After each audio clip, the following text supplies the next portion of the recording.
Hello, hello, hello.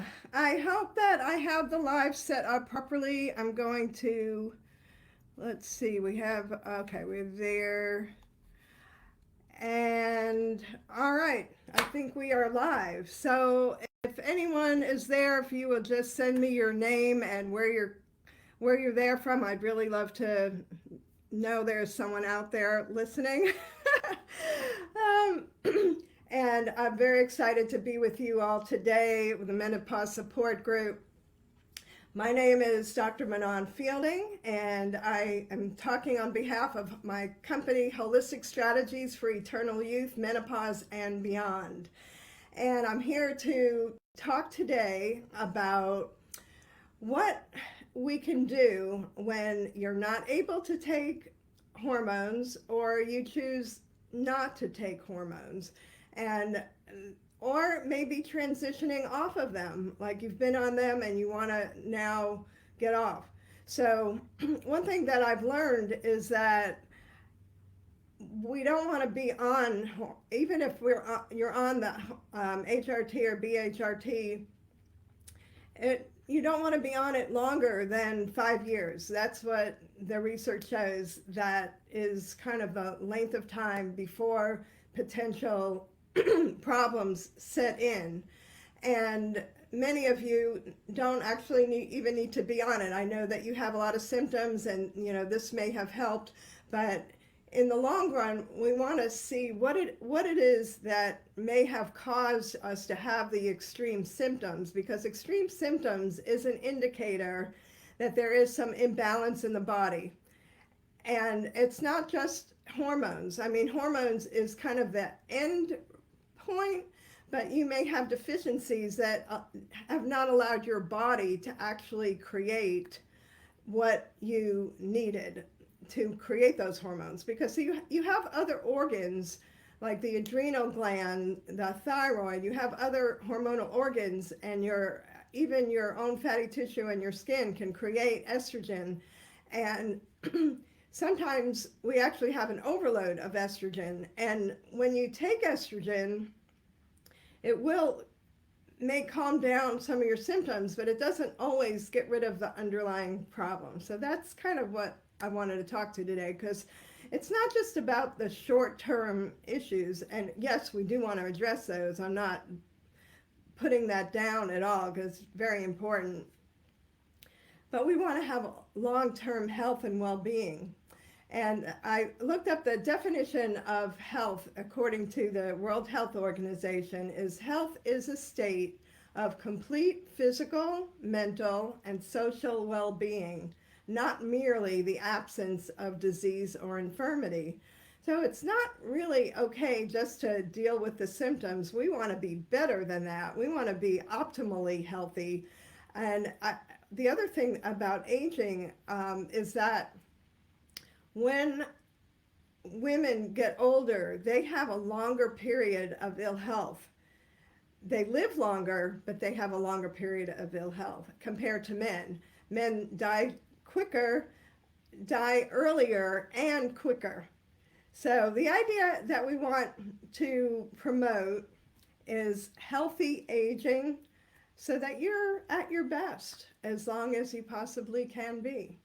And something I did find out, that earlier menopause accelerates your aging. And I have put posts on there about how menopause in general accelerates aging, mostly because of what I was saying earlier, lifestyle and things that some things that we do have control over. I don't have any comments in here, so I'm hoping that I am live. If anybody is out there, if you'll just put your name and where you're calling from. And if you have any questions as I go through here, please put them forth. Okay, great. So when they looked at women that had earlier menopause, they found almost all of them had, hello, Claudia. Good to see you. I'm glad you're there. So almost all of the women who had earlier menopause had deficiency in vitamin D, had increased incidence of diabetes, had increased incidence of cancer, osteoporosis, cardiovascular disease, and many were smokers and had higher levels of alcohol consumption. So these are all things that accelerate menopause and also can worsen menopause when we are deficient, like in vitamin D, for instance. So the increased symptoms of accelerated aging often is covered up by the BHRT. So what I want to put forth today is that even if you are on BHRT, that there are things that you can do to in your lifestyle so that you enhance the health of your body under and when you come off of the BHRT, you won't be trading one problem for another. Get what I'm saying? So I don't want you to have different kinds of diseases that will accelerate down the road. Okay, so in terms of hormones, we in our body, for one, have the capacity to create a lot of things that, as long as we're providing the right materials. So that, like I was saying about the deficiency of vitamin D, I'm going to go into that a little more later. We also have to have better control of our thoughts, because they find that when women have certain expectations of menopause because they've seen their mother go through it or just from society, it worsens their menopause symptoms. And that happens a lot in the United States, more than in other countries. In Asian countries, they go through menopause, I wouldn't say, it's hunky-dory, but they go through it much more easily because there's an expectation that it's just a transition part of life and that it doesn't need to be so bad. And also they include more phytoestrogens in their diet, so they don't experience the same decline that we do. And one thing I've also learned too is that we have a lot of capacity to heal ourselves that we aren't even aware of. And doctors know this, and it's very big in the scientific community. I'm sure you have all heard of the placebo effect, which is when they give people a sugar pill and they give another half of the group a certain other supplement or medication. The people who take the placebo often do better than the ones who are taking the medication. And why is that? Because they had an expectation that they were going to get well, and their body and mind created that condition. And that's been known for many, many years. And I think over time, we're going to be able to use more scientific methods to help us learn how to do that more with our thoughts. And if you ever listen to Dr. Joe Dispenza, he talks a lot about that. He says that we have the capacity to produce opiates in our brain. And when people get into certain meditative states, they actually have measured dopamine and opiates and all kinds of things that we produce that I think most of us have no idea that we do that. So anyway, we're going to get into talking a little bit more about some lifestyle factors. And first we're going to talk about just kind of basic diet. So you have proteins, fats, and carbs. And I think a lot of what we have learned has been a little bit opposite of what is actually finding in scientific research, especially in menopause and for women, that we need to eat more protein and more fat. And a lot of women stay away from eating fat because they think it's going to make them fat. And I understand that. But we need more of that. So let me explain. So protein, this is something that I've learned from some major nutritionists, is that, a lot of times we eat protein maybe at lunch and maybe at dinner, but we don't really often eat it always at breakfast. We need to have protein throughout the day. It needs to be a regular amount. So whatever amount of protein you eat, and I'm not going to go into a lot of detail of how much because it is different for different people depending on your lifestyle. If you're very athletic, it's different. But you want to spread it out and have a good amount of protein at breakfast, lunch, and dinner. If you're eating 3 meals or however many meals you're eating, you want to have a good amount at both. Fat. They now have come out with guidelines saying that there's no upper limit to the amount of fat. Anyway, exercise has been demonstrated to significantly reduce hot flashes.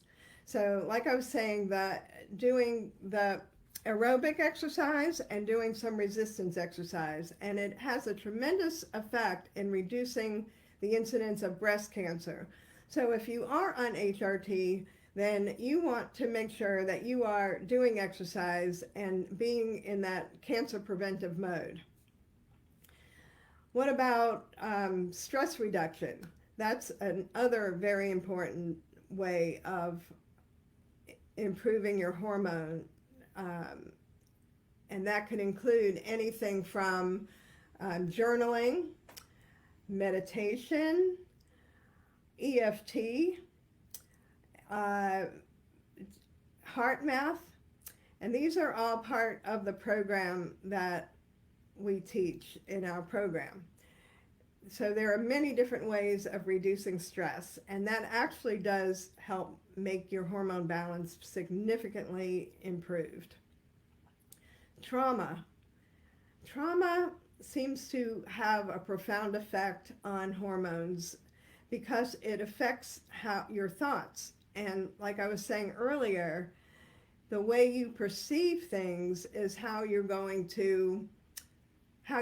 going to work. Your body's just not going to work as well because you have this trauma in the body. Actually, it exists in the body. Every cell in our body has memory, and certain parts of our body lodge that trauma.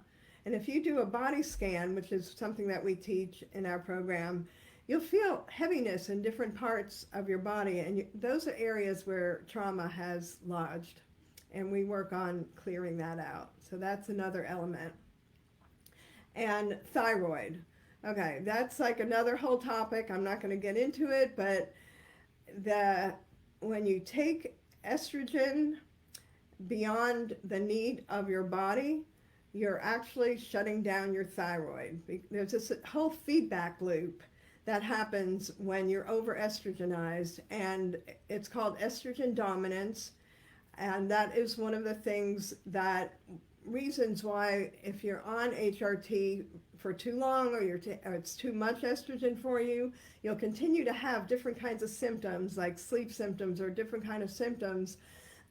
That's an indicator, excuse me, that's an indicator of having thyroid problems. So one of the things that needs to happen is that you need to have your thyroid evaluated thoroughly by somebody who really understands thyroid and menopause. And that's something that we specialize in our program.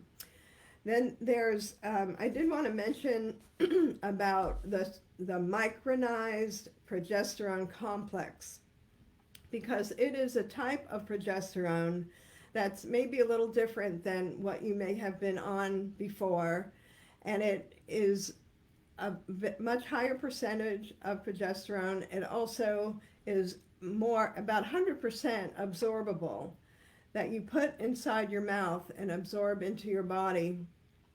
And I haven't really found that people have a resistance to that kind of progesterone the way they do to the pill or other forms. When they put it on your skin, does not get absorbed the same way.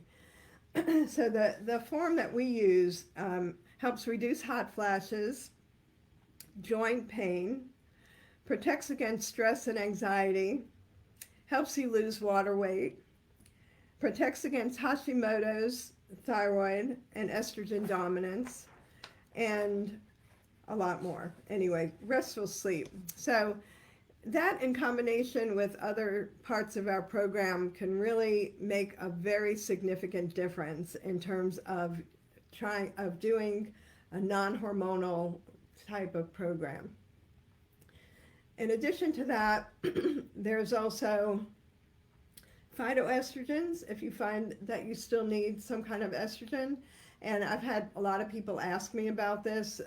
Black cohosh, there is some evidence that that is helpful, but it actually has been found to uh, not be as helpful as some other things like the isoflavones, which are part of soy, but they're isolated from soy products, isoflavones, and flaxseed are high lignin, Lignin, I'm sorry. And that's actually been found to be very helpful for menopause and balancing your hormones. And sesame oil is another kind of oil that also is very helpful. So all of those can help reduce obesity in menopause and actually very beneficial. A couple of other supplements that I found really that are anti-aging and really help in menopause is resveratrol. It helps a lot with weight management and all kinds of anti-aging with vision and a lot of different things. Almost all women, like I said, are deficient in vitamin D, magnesium, and vitamin E. And if you don't have enough vitamin E, you're not going to use the progesterone as well. And that's why the complex that we use has vitamin E incorporated in it. That's another reason why it works so well. And one final type of supplement that I use in my practice is called protomorphogens. And these are very specialized, they're used by healthcare professionals. And the ones that I use come from Standard Process, which is a 100-year-old company that works on an organic farm and produce these amazing nutritional formulas. I've been using them for 30 years in practice and on myself as well. And one of them is called Simplex F, F for female. And it is a combination of thyroid, adrenal, pituitary, and ovary protomorphogens. And protomorphogens are nutritional support that create healthy cells. And when they're put together in this formula, they help to not only rebuild those organs and help them stay healthy, they also help the communication network that between all the hormones and the hormonal organs, which is really, pretty amazing. So everything will get incorporated better into your body with the Simplex F. So I use that as kind of a general formula, foundational formula, if you, that really helps with that. So I don't know if anyone is here with me at the end of this video. I'm sorry that this got messed up in here. I am Dr. Manon Fielding, and our program is Holistic Strategies for Eternal Youth, Menopause and Beyond. And the program that I just talked about is part of a holistic program for women in menopause. It's a physical, emotional, and energetic spiritual healing so that it's very complete and help with dealing with old trauma, dealing with relationships, dealing with a lot of the things that women our age have to deal with, and working one-on-one and in a group. And it's also a course. So you do the coursework on your own. It's interactive, so you watch some material, there's homework, and then we help you integrate each module into your own life. It's really kind of amazing. So it's a 12-week program that we give support for a full year. It's 100% guaranteed that your symptoms, whatever you're coming to us with, will be resolved. And we keep working with you until they are. And at this stage, I'm semi-retired. I only take cases. I actually get the toughest cases, and I love to work with that because that is something I'm really good at, and I really enjoy working with women. And I look forward to meeting all of you, and I hope that we can work together. All right. Have a great day, and we will talk to you soon. Bye bye.